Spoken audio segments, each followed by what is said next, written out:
Velo3D, a metal additive manufacturing company, has announced a new addition to its Sapphire family of printers with the Sapphire XC1MZ. The new printer allows customers to print parts 1 meter in height, with a total build volume that is twice that of its Sapphire XC and 9 times larger than its original Sapphire.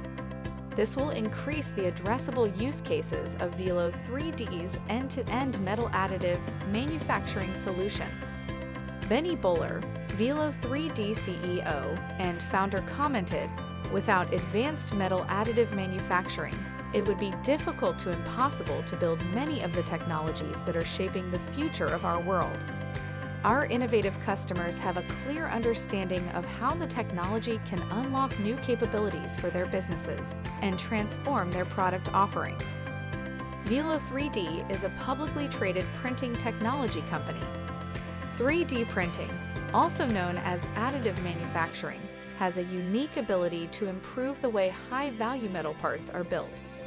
The Sapphire family of printers is comprised of 4 unique system variations that are fully compatible with one another, running the same processes across all printers in a way that delivers consistent results on any machine.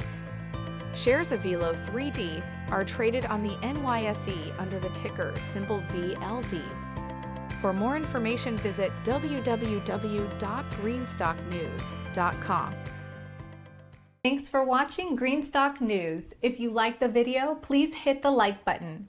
If you want to see daily Greenstock News videos, hit the subscribe button. And if you have something to say, please leave a comment. Greenstock News for the new green economy. Thanks again for watching, and make sure you click on the subscribe button.